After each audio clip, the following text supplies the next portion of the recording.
حضرت ادریس که این قصه قرآنی است که زنده به جنت رفتگی هست، وقتی میگه بی نهایت کار میکرد، بسیار زمین در کار میکرد، عزرائیل میگه چنان ذوقش میآمد کار ادریس هم میدید. روز میگه از جانب خداوند اجازت گرفت که همین پیغمبری تو را من زیارت کنم و بی نهایت که عبادت زیاد داشت، میخواست که عبادت ادریس تماشا کند. وقتی میگه و هو کان صائم الدهر، میگه صاحب کتاب ادریس میگه دائما روزدار بود. باز از جنت میگه یک مقدار طعام میگه عزرائیل گرفت و خانه ادریس آمد نشست و ادریس میگه اول نشناخت، طعامی که آورده بود تناول کرد. از بین میگه قریب 4 روز گذشت، نه میخورد نه طاعت عبادت میکند. ادریس که آداب مهمانداری را میدانست پرسانش کرد تو آیا بشر هستی؟ تو آیا از تخم انسان هستی؟ گفت نه من از تخم انسان نیستم، من برادر تو عزرائیل هستم. ادریس با مجرد شنیدن عزرائیل گفت تو قابض روح هستی؟ تو قبض کننده جانها تو هستی؟ گفت بله من هستم. گفت این 4 روز تو در خانه من بودی، آیا تو کسی را جانش قبض کردی؟ میگه حضرت گفتن ارواح الخلق عندی کالمائده اتناولها کما تتناول اللقمه. ادریس گفت جان تمام مردم گفت در نزد من به منزله یک دسترخوان است.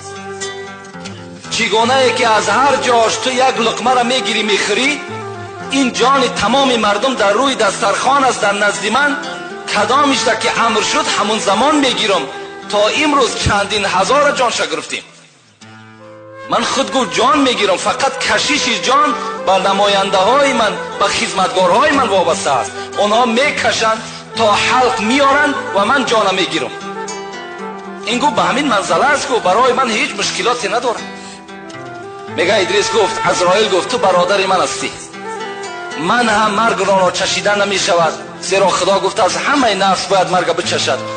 لیکن من خدا را دوست می‌دارم، ذکر خدا را دوست می‌دارم. می‌خواهم که ابدی زنده باشم و فقط در ذکر خدا باشم. وقتی جان مرا گرفتی تو یک بار دیگه به سوی خدا باز دعا و تضرع کن، مرا جان دوباره بتد. میگه عهد کردن. وقتی که بعد چند مدتی آمده جان ادریس میگه گرفت و حضرت عزرائیل گفت خدایا گفت این بنده به سوی تو هم دعا کرده بود، از ما هم تضرع و زاری کرده بود که جان دوبارهش بتیم. چی می شود؟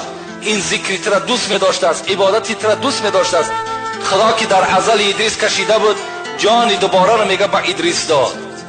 ادریس وقتی میگه از خواب مثل که بیدار میشه، عزرائیل نزد خود دید، گفت برادر عزرائیل گفت این چی دهشت بود که تو بر من روا کردی.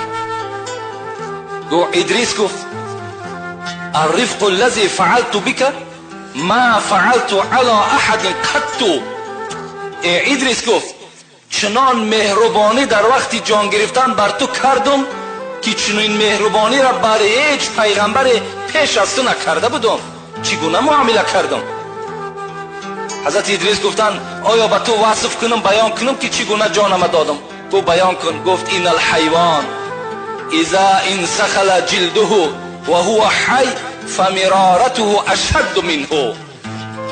دیگه ادریس گفت ملک الموت گفت جانت از بدن من چنان گرفتی که وقتی که یک حیوان زنده باشد و او را زنده به زنده گفت پوستش میکنند و چگونه درد پیدا میکند، همون درد گفت 1000 مراتبه دیگر گفت با زیادتر. از اون دیده گفت چی این جان کندنی من گفت بر من سخت آمد. حالا که عزرائیل چی گفتن؟ من گفت مهربانی بر تو کردم. حضرت عیسی را خدا رحمت کند که یکی از معجزه هاش این بود که مرده 1000 ساله را زنده میکرد. بعد باورش میکردن که این پیغمبر است. وقتی میگه قومش گفتن عیسی گفتن تو هر مرده ای که زنده کردی مرده های همین 500 ساله و 1000 ساله بودن. ما یک مرده میدانیم به نهایت قدیم است، اگر همون را زنده بکنی ما ترا باور میکنیم. البته قوم سرسخت. حضرت عیسی گفتند میلش کدام مرده نباشد و اذن الهی انشاءالله زنده می شود.